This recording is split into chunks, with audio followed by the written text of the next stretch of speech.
Hey guys, welcome back to another AFL fantasy video.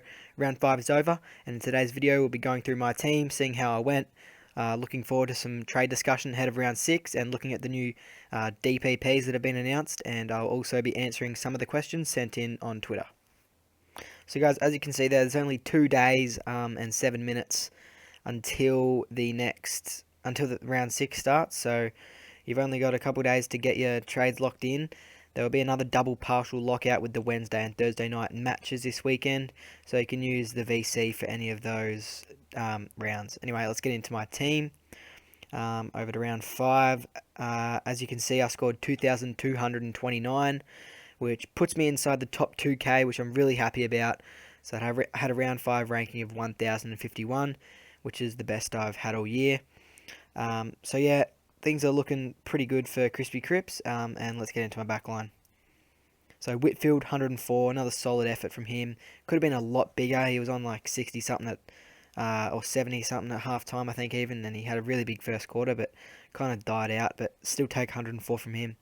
Lloyd, back Calvin, put the C on him, and I'm really happy with that. I think it was my highest scoring player, so that was a very good choice there with Lloyd. You just back him in every week. He's going to be in the top few overall for everyone points scored this year, I think. And Brodie Smith, 93. I'll take that. I'm disappointed. I actually traded Williams to Hoare in order to get Setterfield up to Caleb Daniel. But so Williams actually outscored Hoare, but not by too much because Hoare got that 99, which I'm really pleased about. So Brodie Smith, 93. I think Brodie Smith will be the better long-term option than Williams at this stage. Dersma scored a 50. He's looking like he's struggling a bit out there lately, so I'll be looking to move him on in a couple weeks. This week, I'll go into the trades anyway, but yeah, Dersma's on the chopping block soon. Scrimshaw, 60. Could have been easily a 70, 75. Just a couple things didn't go his way, but yeah, I'll still take a 60 from him. That was good effort. Hoare, 99. Like this man, it's looking like the Nick Newman and sort of Fritsch of last year and Nick Newman of 2017. He's 99. His cash is going to go up dramatically. Like I'll have a look at his break even after, but geez, it'd have to be like negative 30 something now. It's really good effort from Hoare there. Clark, 48. I'll be looking to move him on. He only just got his break even, so he's definitely on the chopping block this week. Lockhart. I saw Jeddah's injured himself, so hopefully, fingers crossed, Lockhart gets back into the team. Really hoping he does because he was looking good until he was laid out with the back pain. Sorry. Anyway, midfield. Cornelio, 126. Pleased with that. That was a really good effort. Brayshaw, 104. He's becoming quite actually disappointing. Brayshaw. Matt Crouch, 108. That was a decent effort. He looked like he was going to go a lot higher, but yeah, you gotta take that from Crouch. I think that's what he's going to do most weeks. Rocky the Pig, 94. That was okay. I'll take that from Rocky. So all my mids sort of a little bit underperforming this week, but Cornelio was the standout along with Brad Crouch. Brad Crouch, wow, he's going to be a keeper, isn't he? He's looking really good. And Libba, 72. That's okay. With what he's been doing the last few weeks, I'll take that from him.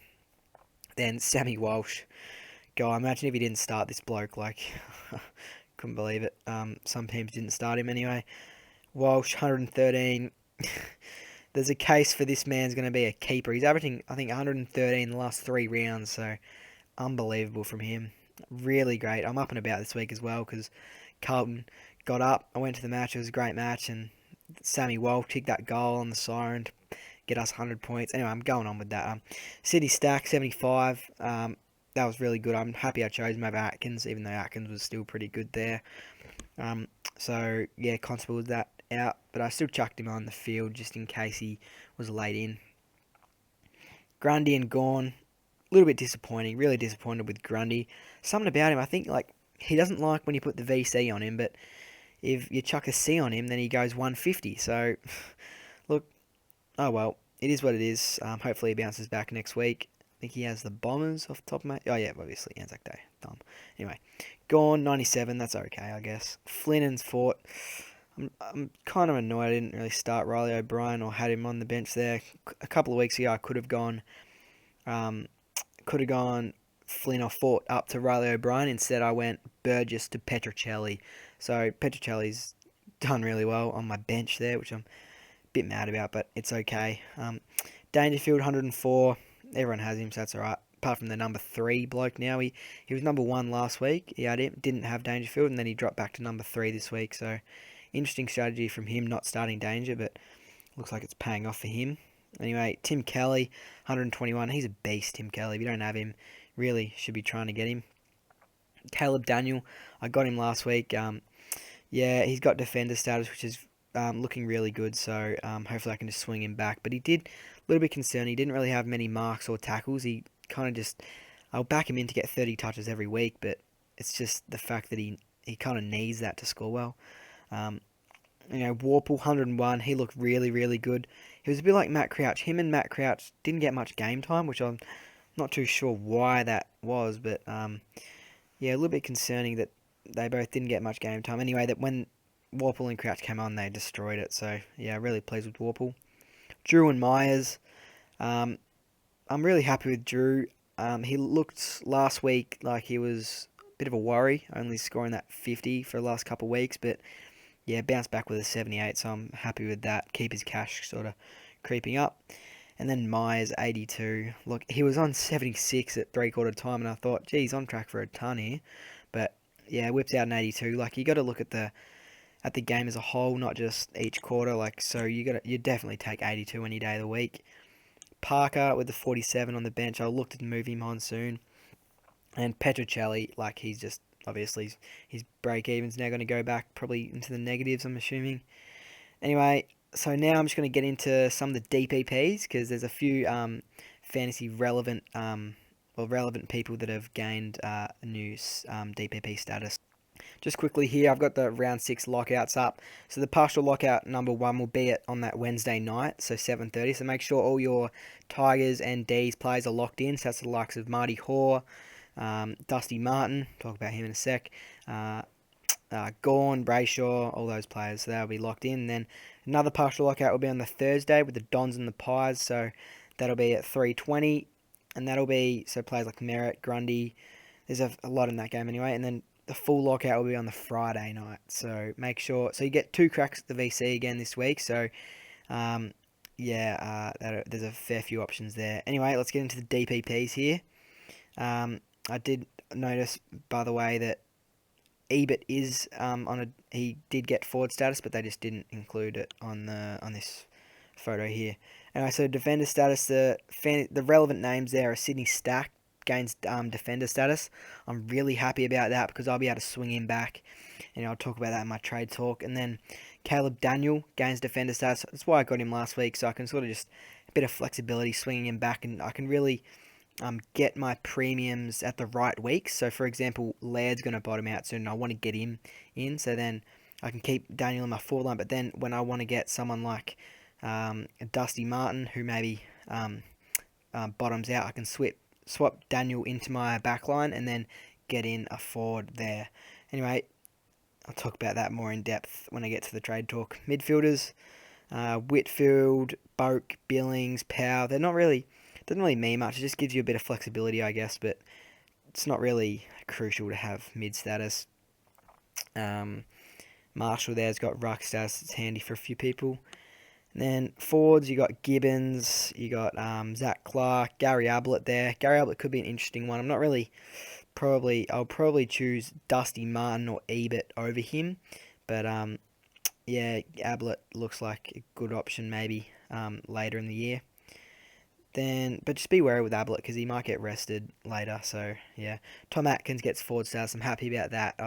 Ulcos can flick him into my forward line now, so I can trade a Parker or whatever. I'll talk about that soon. Anyway, Butters, Dusty, yeah, that's about it. So yeah, there's a fair few names that are relevant this year. So yeah, just make sure you're all across that, and make the most of the new additions. Alright, let's get into some trade talk now. I have a fair idea of what I'm going to be doing, and I have a good plan set in place over the next 2 weeks. So barring any injuries, I say it's every week, but yeah, there's only 2 days till the first game is being played. So I'm pretty set on my trades. Anyway, let's get into have a look at some of the break evens. So Whitfield's has gone up a little bit now. His break-even's at 117, so I think he might go down over the next couple weeks, and so coaches who don't have him can look to get him in. Anyway, Dersman's gone up to 55. Bit of a worry there. Scrimshaw's at 26. I think he's got a couple more, or a few more weeks left in him anyway. Hoare, negative 30. That's just great there. Clark's at 50, but looking to move him on this week. That's disappointing. Lockhart's still at negative 1 there. Yeah, my 4 big primos, Cornelio, Brayshaw, Crouch, and Rocky, they're all above 110, so they're probably going to drop a bit in cash.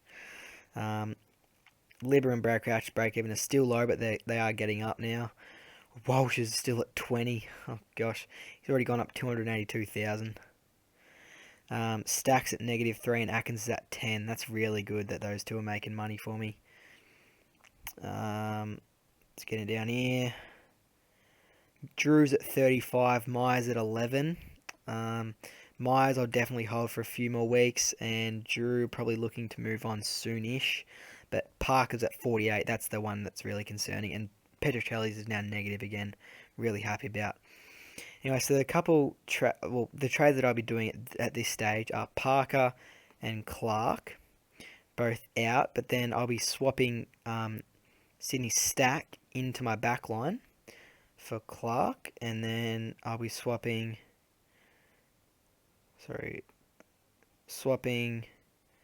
Tom Atkins into my forward line for Parker, so then I can get 2 mid rookies and do a double downgrade here. So have a look at some of the lower break evens, some of the players. So Ross is at negative 10, Hayes is at negative 5. I looked at the looks of Haitley as well. He's got a 5 break even. But at this stage, I'll definitely be getting Hayes. That's a lock at the moment. And then it's either out of Ross or Haitley. Not too sure. I think I might be. It's only 10k difference, so I might go Haitley, or maybe just get Ross for the cash for the extra 10k. But yeah, at this stage, we'll just say I'm getting Haitley there. And that leaves me with 193k. To next week, hopefully go either... where is he? Either Petrocelli. Actually, no, he's got a negative. Probably either Atkins. Probably Atkins down to a forward rookie there. And then I'll be able to get Dersma up to either Laird, or I can use Daniel with a bit of dual position. Now he's got defender status. I'll be able to flick Daniel back into my back line, then get Dusty or Ebert in for Dersma. So let's just have a look at Dustin Martin. He's averaging 80. That's terrible. But he's down to 597k. God, that's low. Oh, jeepers. Just let me have a look here for a sec. If I just reset that and I go, who's more, Clark or Clark? So if I go Clark, just bear with me here. Clark to Hayes. Does that give me enough cash? Hold on. Clark to Hayes. Because I think Hayes is probably the must-have out of those guys. Does that allow me to go Dersma?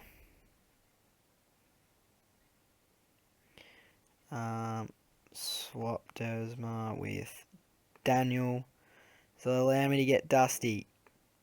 No, it doesn't. I'm still a bit off. Oh well, it was worth a try. So I don't think... So I'll definitely do those trades I said at the start with Clark to Hayes and Parker to Haitley or Ross. But yeah, I'll be looking to either do that sort of DPP switch, which I did then the week after. And I'll definitely have enough money for either Dusty or... I was looking at Ebert. He's averaging 101, but he's 100k dearer than Dusty. But Ebert will definitely be a top 6 forward. And then Laird, what's he at now? Yeah, he's at 700k. That's probably the cheapest you're going to get him there. So probably one of those 3 that I said there. I think I'll have enough money to get either of them. So yeah, they're my trades so far. Anyway, let's get into some of the questions. Alright, I've got 8 questions here. So the first one is from Brock. He says, Dersma to Hoare and Clark to Hayes, leaving 572k. Yes or no? Dersma, I think you definitely have to get Hoare because he's going to outscore Dersma and Clark, and he's going to make you a lot of money while doing it. So, yeah, I think Hoare is pretty much a must-have this week if you don't have him, and it's going to be the last week yet to get him. But I think you can wait 1 week on Hayes, and since you have so much money already, I think you might be able to get Dusty or from someone like Drew or even up to Ebert, and then you could even get Laird in the backline. So with that extra money, I don't see why you need to leave it around. You could get one of them this week instead of waiting for next week, and then get Hayes next week. So if that makes sense, I'd probably be doing that, Brock, if you have enough money. AFL Fantasy Help, he says, who should I field out of Hoare or Dersma? And also, who should I trade, Schultz or Dersma? Okay, well, firstly, I think you should field Hoare over Dersma, and that means Dersma will be on your bench, so you don't really. So with Ders being on the bench, I suppose you can trade him. Or Schultz, I don't think he even played Schultz on the weekend. I'm not sure. Yeah, just flip a coin with those two there. Probably Dersma if he's playing and Schultz isn't, though. Anyway. Goonbag Fantasies, who will average more from now out of Heaney and Dusty? Alright. Personally, I do not like Heaney. I've never liked the fantasy kind of style he plays. It's not really good for fantasy. I don't really like Heaney. I think Dusty has the potential of going back to averaging over 100. So, yeah, I'd definitely be picking Dusty. And let me check Heaney's price. Yeah, Heaney's probably 50, 60k dearer than Dusty. So, I'd probably be going Dusty in that one. And I think he'll probably average more. Carl says, I'm 1k short of Dersma to Laird upgrade. Oh, that would suck. Want to know which defender I should get that's under 700k. Now, this is there's a few defenders, actually, that are doing really well last few weeks, including Salem, Hearn, the first four there, actually. So Salem, Hearn, Stewart, and Shepherd, they're all really good options. I think they're all going to push probably a 90 to 90, well, probably 95 average. I really like Shepherd, the way he's been playing, and coupled with Hearn, Shepherd and Hearn are looking really damaging for West Coast. They're just sitting back and getting cheap +6s all the time. Last three average there, Hearn's 112 and Shepherd's 106. Like those two, so under 700k, I'd be looking either Salem, Hearn, or Shepherd. As those three there, and maybe even Caleb Daniel, if you don't have him like I do. But yeah, I'm disappointed I got Daniel. I probably should have got Shepherd, Hearn, or Salem. Flip a coin with those three, a three-sided coin if you got one of them. Not sure many people do. Anyway, if I had to rank them real quick for you, that's tough. I'd probably go. Or probably go Shepherd. Look,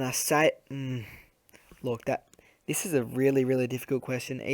All three of them, I think, could do really well. So I'll just go Shepherd because he saves you a bit of cash, and then Salem, and then Hearn because he's the oldest. Anyway, so I think those three there are really good options for you, Kyle. Michael says, what will Zerrett average from this point forward? Is he almost a must-have this week at that price? Look, it's a really good question, and I really want Zach Merritt myself. I just don't really want to cull any of my players. Like I was looking at going Brayshaw to him, but I just don't think it's worth it. He's at 700k, break even of 60. Look, this is the week to get him if you don't have him. Also, you'll be able to chuck the VC on him on the Thursday. Yeah, if you have the luxury to get Zach Merritt, this is the week you get him. I think he'll probably push for an average of 110 from here on.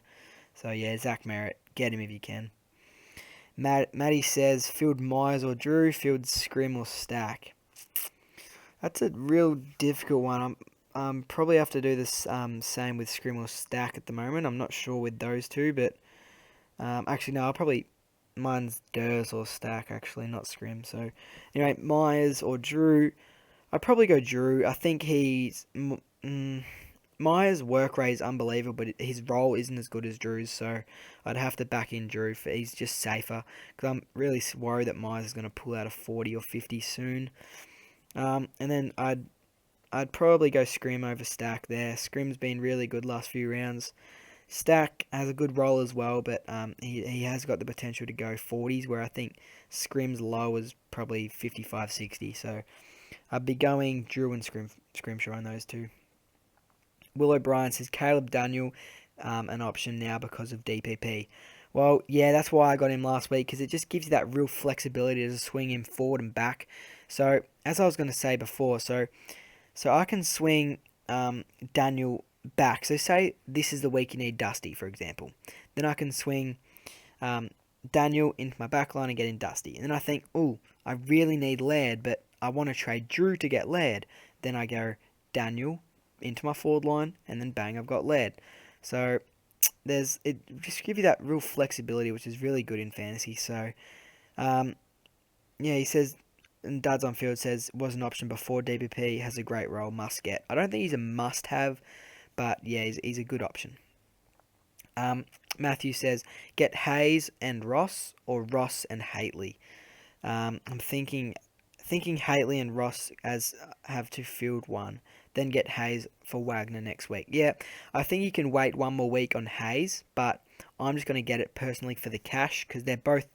I'll be getting two of Ross, Haitley, and Hayes, Ross, and Haitley, but I don't have to field them like you. So yeah, I think if you're getting them to field, I really like Haitley's role, so I'd probably get Haitley because you can really field him with confidence, and then I'd probably go Hayes over Ross at this stage. Like, you're saving a lot of money by doing that, but yeah, it's up to you with the last one. But definitely get Haitley to field.